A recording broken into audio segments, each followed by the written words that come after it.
се радуваме и се веселиме на новогодишните и на божитните празници. Тоа е онај период од годината кога луѓето празнуваат, имаат слободни денови, си подаруваат многу работи меѓу себе, искажуваат благодарност и секако ги зацврстуваат своите односи во рамките на семејството, но и во рамките на колегијалноста и пријателството. Но што во суштина представуваат новата година и божитните празници, зошто одредени цркви православни токму Божиќ го слават на 25 декември, додека другите го слават на 7 јануари. Што всушност славиме кога празнуваме Божиќ, на кој начин треба да ја организираме новогодишната прослава со однос на тоа дека Македонската православна црква го има усвоено јулијанскиот календар, па ноќта 31 декември кон 1 јануари се уште се во трајање божитните пости. За овие, но и за многу други работи поврзани со календарите, јулијанскиот и грегоријанскиот календар, кои што се доминантното обележје на временската метрика во рамките на западната цивилизација, говорам во денешната празнична емисија Мој збор со мојот соговорник Илија Орачки. Господин Орачки, ви благодарам што ја прифативте поканата денеска да говориме на тема новогодишни и божитни празници. Она што е општо познато, некако и општо прифатено е дека самата западна цивилизација се темели на метриката на времето која што одредува јулијанскиот, односно грегоријанскиот календар.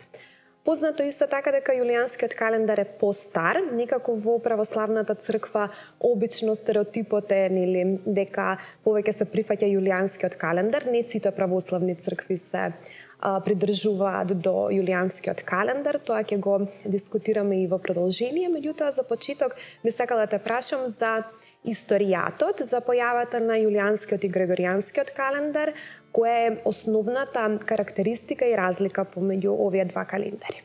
Откако постои човештвото, постои и мерење на времето, така што уште од првата позната цивилизација, од Месопотамија, постоеле метрички единици кои што ги опфаќале времењата и периодите во кои што живееле луѓето. Значи, еден од првите постари цивилизацијски календари на мерење на времето, тоа е календарот кој што потекнува од Месопотамија, кој што подоцна го преземаат и го доразвиваат персијците, односно Персиското царство. Тој преку освојувањето на царот Ксеркс, кој што доаѓа дури до Балканскиот полуостров, водејќи борби со Атина и со Спарта, го носи и во Европа, па подоцна од истиот тој во времето на Македонската династија и династијата на Птоломеидите во времето на царицата Клеопатра, се развива староегипетскиот календар.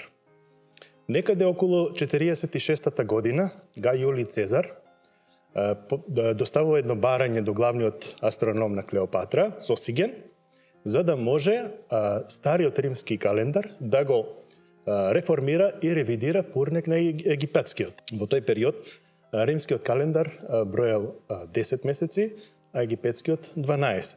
Значи, во стариот римски календар биле Мартус, Априлиус, Мајус, Јуниус, потоа Квинтилиус, Секстилиус и месеците кои што ги знаеме септембер, октобер, новембер и децембер, според римската номенклатура и сметање на времето. Тој додава уште 2 месеци и ги прави вкупно 12 и со тоа всушност се создава првиот јулијански календар и наместо почетокот на годината да биде во Мартус, се префрла во Јануарис. И од тогаш со една додатна реформа, која што се случила подоцна во времето на Гај Октавијан Август, сите непарни месеци имале по 31 ден, а парните по 30, значи јануари, февруари, март, со тоа што месецот февруари имал на почетокот 29 денови, а бидејќи според пресметките на Сосиген, календарската година доцни зад онаа година која што ги одредувала временските периоди, значи соларната година, за околу 6 часа, наместо 365 дена, тој додел плюс 6 часа, така што престапната година била секоја на почетокот трета, а подоа и четврта година, и се пресметувала на тој начин што во февруари на 29-тиот се додавало уште еден 30-ти ден. Потоа, реформаторот на јулијанскиот календар, Кај Октавијан Август, во осмата година пред новата ера направил втора реформа, со тоа што од февруари земал еден ден и го префрлил во август, бидејќи Квинтилиус бил преименуван во месец јули според Кај Јули Цезар, а Сикстилиус во месец август, па последователно дошло до нумерирање на 3 месеци со по 31 ден, јули, август и септември. И за да може да се запази бројот на 365 дена во годината, тој од септември извадил еден ден и го ставил во октомври, а од ноември извадил уште еден ден и го префрлил во месецот декември. И така го добиваме денешниот распоред на јулијанскиот календар, во кој што месеците се одликуваат со 30, односно 31 ден, а месецот февруари се одржи 28, односно 29 дена на секоја четврта година. Поред овој календар се раководела и христијанската црква, бидејќи на одржаниот собор во Никеја, тој е првиот црковно-вселенски собор, во 325 година, кога се поставени основите на црковната наука која што ги опфаќа датирањето и празнувањето на црковните празници, хиартологија, во 325 година е донесено и правилото за пресметување на Воскресението Христово, празникот Великден. И тогаш се донесени првите основи, начела и правила според кои се пресметува во самиот јулијански календар, а тоа е правилото дека Воскресението Христово Великден треба да се празнува секогаш во првата недела после полната месечина, после пролетната рамноденица и после еврејската Пасха, која што секогаш се паѓала на 14 Нисан по старозаветно, односно месец март. Бидејќи според тогашните пресметки на современите тогашните своевреме астрономи, било пресметено дека јулијанската година доцни зад тропската, односно соларната година за 11 минути и неколку секунди. Се пресметило дека за период од 128 години се создава еден ден, а за приближно 400 години тоа се веќе 3 дена. И така, со една папска вула Интергрависимус, папата Григорий XIII на 20 мај 1582 година донел одлука за ревидирање на јулијанскиот календар, со тоа што пресметувајќи ги овие параметри, овие метрички вредности, тогашните астрономи германскиот Христофор Клавис и неаполскиот Алоизий Лилио, во јулијанскиот календар направиле една корекција, една промена, со тоа што папската вула донесена во 1582 година се случила таа промена така што на 4 октомври 1582 година, ден четврток, биле одземени 10 дена и наредниот ден петок веќе бил пренумериран во 15 октомври.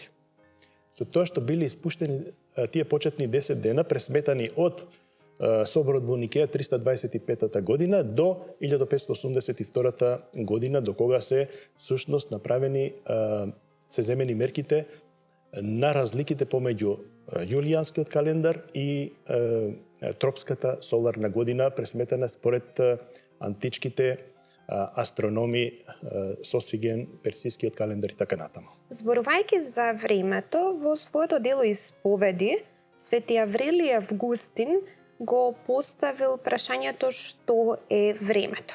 Навидум секој од нас знае што е времето, меѓутоа кога ќе се обидеме да го дефинираме, односно тоа наше интуитивно знаење да го пренесеме на другите, ни е малку потешко да најдеме соодветна дефиниција. За мерење на времето постојат часовници и календари, односно доколку некој ве праша колку е часот, ќе погледнете во часовникот, а доколку некој ве праша кој ден од годината е денеска, автоматски ќе погледнете во календарот.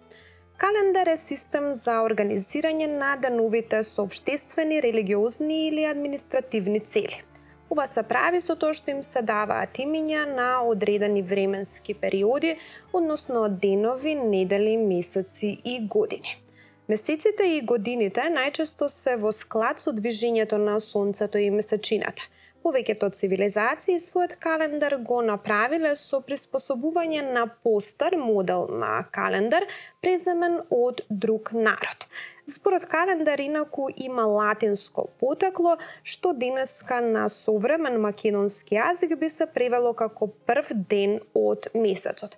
Познато е дека секоја цивилизација имала свој календар според кој го организирала времето, а дефинитивно календарот многу влијаел не само на начинот на административното уредување и на трговијата, туку многу влијаел и на општественото уредување, начинот на социјална интеракција, групирање помеѓу луѓето и секако календарот, односно времето, можеме да кажеме дека е составен дел од секое човечко битие и дека тој на некој начин го организира нашиот мисловен процес и нашето действување. Еве видовме од вашиот одговор дека во одредување на временската метрика преку календарите е сумирано многу знаење од астрономијата и секако учества во организација на административното време и државната организација никако го презема календарот за да може да ја одреди и социјалната интеракција помеѓу луѓето и работното време и трговијата и сите други односи кои што се случуваат на државно и меѓународно ниво. Меѓутоа исто така календарот е важен за да ни одреди и денови работни, неработни денови, нели во државната администрација, меѓутоа исто така е важен и за одредување на празниците. Нова година и Божиќ се празници кои што сите ги чекаме со нетрпение. Познати се денеска по тоа што во многу европски метрополи се организираат така наречени божиќни базари и имаат некако капиталистичка вредностна нота, па некако сите гледаме што повеќе украси да купиме за нова година и преку таква визуелна символика да го одредиме нашето празнување на новогодишните и божиќните празници. Меѓутоа мора да кажеме дека историски ваквиот начин на празнување нема баш темели, односно не е историски оправдано, што во историјата и во самиот календар символизира новата година, а што символизира Божиќ како празник. Знаеме дека нултата година е одредена, односно се врзува со празнувањето на Христовото раѓање и зошто секогаш се вели дека нова година треба да следува по Божиќ, а не пред Божиќ како што ние сега ја славиме.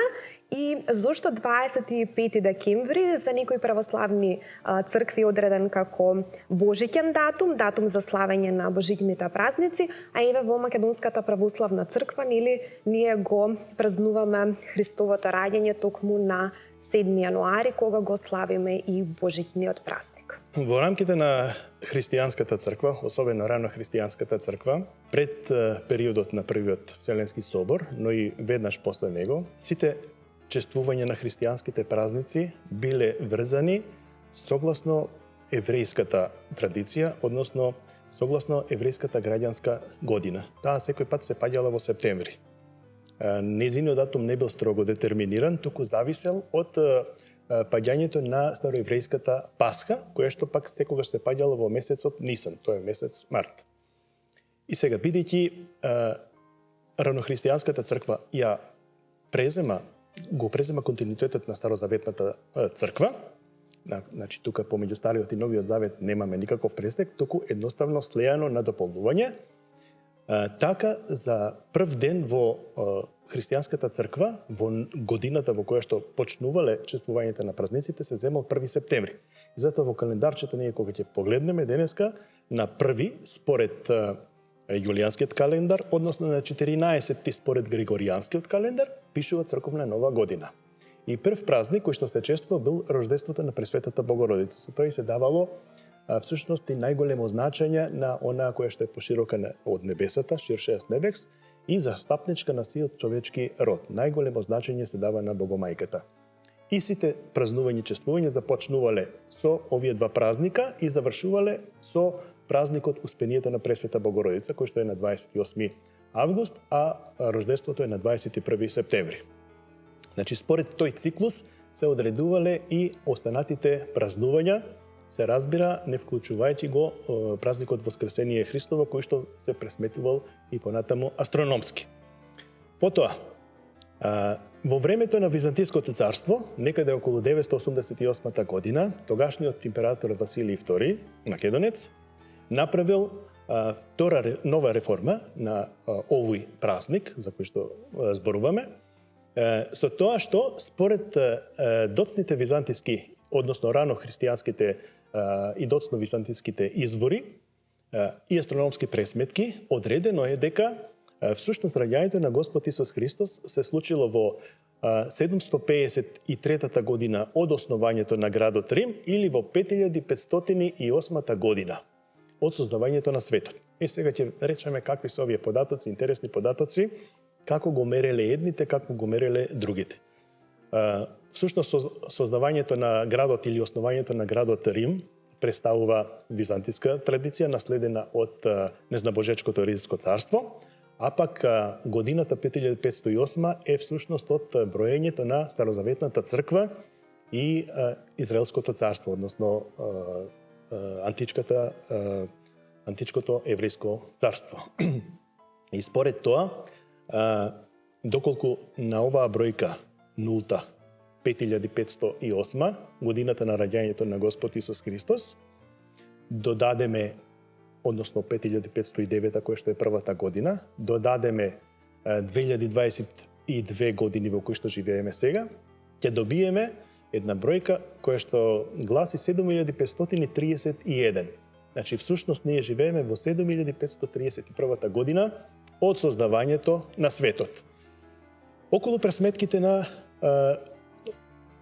Рождеството Христово, 25 декември, според Григоријанскиот календар, но и според календарот на Милутин Миленковиќ, кој што е усвоен од одредени православни цркви во 1923 година, и празнувањето на останатите православни цркви, меѓу кои Македонската православна црква, кои што го празнуваат Рождеството Христово на 7 јануари, немаме никаква разлика во однос на датирањето.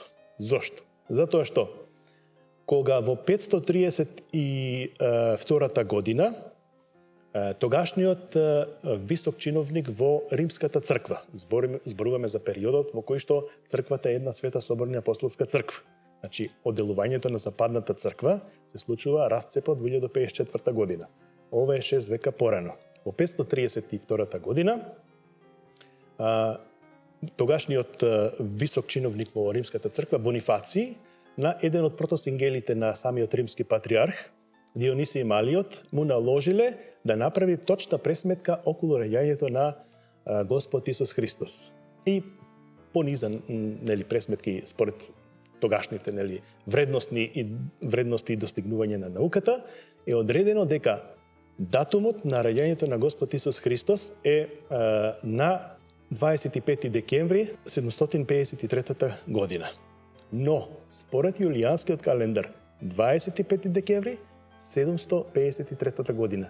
Ако го погледнеме ние календарчето, ќе видиме дека според јулијанскиот календар, а не според Григоријански, 25 декември се паѓа токму на 7 јануари според Григоријанскиот календар. Значи, бидејќи тогашните римски астрономи пресметале дека е 25 според тогашниот календар, апсолутно не била потребна оваа реформа која што ја направиле во Западната црква за изедначување, односно анулирање на разликата помеѓу јулијанската и тропската година, која што во 1582 година била 10 дена, а бидејќи на секој 128 години се покачува по еден ден, до денешното време, времето во кое што живееме, достигнала 14 дена. Околу символиката на чествувањето и празнувањето на новата година и во православната црква, веднаш по отслужувањето на божествената литургија на 14 јануари, се одржува еден мал чин на молебен за благословување на нова година. Тогаш свештенослужителите ја читаат молитвата која што се наоѓа во секој православен молитвеник за здрава, изобилна, богата и родна година мирна и од Бога благословена, која што ќе донесе многу напредок и многу плод во престојните периоди и престојните месеци, се разбира.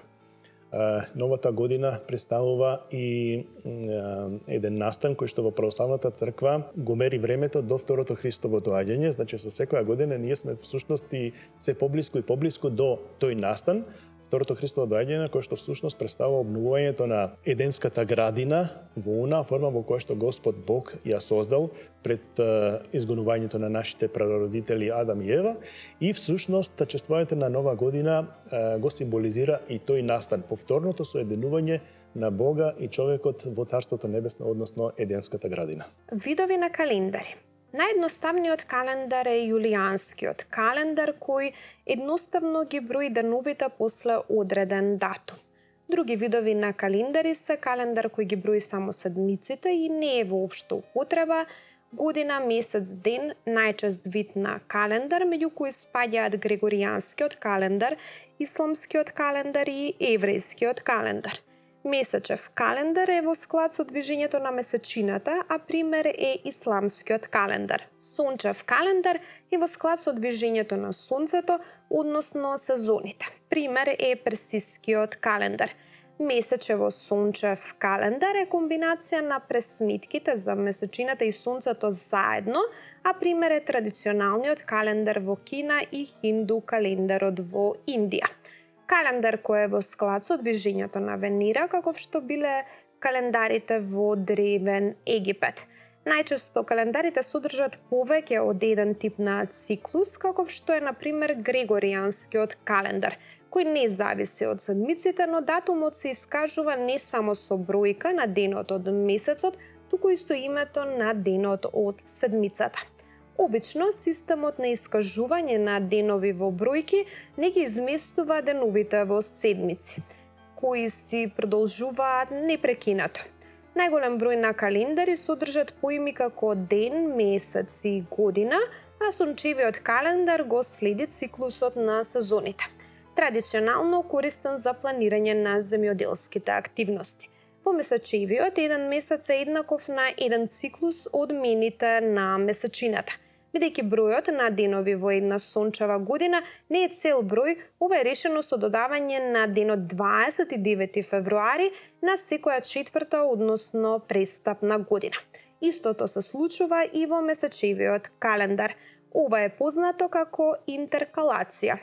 За општите потреби во една држава заради регулирање на активностите направени се временски поделби на помали или поголеми периоди, како што се, например, недела, деценија, век и милениум. Новата година го представува првиот ден од новата календарска година, а зошто се слави токму на 1 јануари, односно ноќта на 31 декември кон 1 јануари, и прашање на кое ќе ви одговориме во продолжение. Обично, кога ќе се спомене нова година, сите имаме некои однапред направени, креирани планови за тоа како и каде ќе ја преславуваме новата година. Тоа бара некој посебен ангажман, барем во, да кажем, традицијата, односно во народниот, во обичаите и во народната лексика и организација на времето и на празнувањето. Нова година сите не асоцира на изобилство на храна, на некоја раскошна трпеза. Сите велиме дека нова година не може да се замисли во домаќинството ако нема руска салата или не знам некој тип на мрсна храна која што ќе не помогне да се загрееме во зимските денови. Меѓутоа треба да се потсетиме дека според православните наложувања се уште на 31 декември, односно 1 јануари во текста Божитните пости, и дека практично православната црква не советува дека нова година треба да ја поминеме на поскромен, аскетски начин, да се воздржуваме од мрсна храна и алкохолни пијалоци кои што за тој ден се во изобилие. Од каде потекнува таа традиција нова година да се слави токму на ваков воспоставен во народните обичаи начин, и кој е советот како треба да ја празнуваме нова година, а како божитните празници? Според прифаќањето на календарите, ние имаме дел од православните цркви кои што го слават рождеството Христово Божик на 25 декември, а останатиот дел од православните цркви го слават на 7 јануари мерено според Григоријанскиот календар.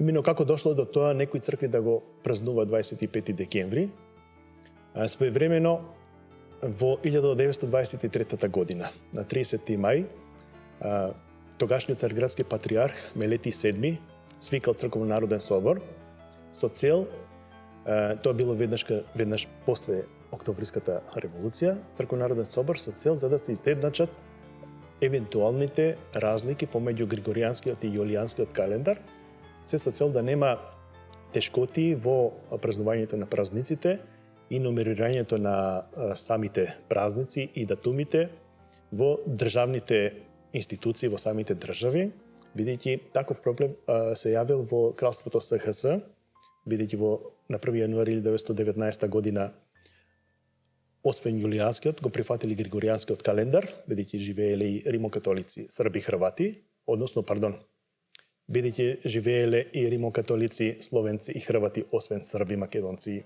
црногорци и така натаму. И според тоа, Мелетий побарал од сите православни цркви да најдат начин да се изедначат овие два календари, јулијанскиот и Григоријанскиот, или пак евентуално да се надминат спомнатите разлики. Така да, тогашниот професор на Белградскиот универзитет Милутин Миленковиќ изработил календар после известен период на истражување и споредување на некои астрономски и метрички информации и научни факти и изработил и предложил на самиот собор календар во кој што се пресметнува точноста на денот на Христовото воскресение, така што се запазуваат овие правила од Никејскиот собор, одржан 325 година, во кој што Великден се празнува веднаш во првата недела после полната месечиња, после пролетната рамноденица и непосредно веднаш зад одржувањето на еврејската Пасха, која што се паѓала во месецот Нисан, најчесто на 14 Нисан, односно 14 март.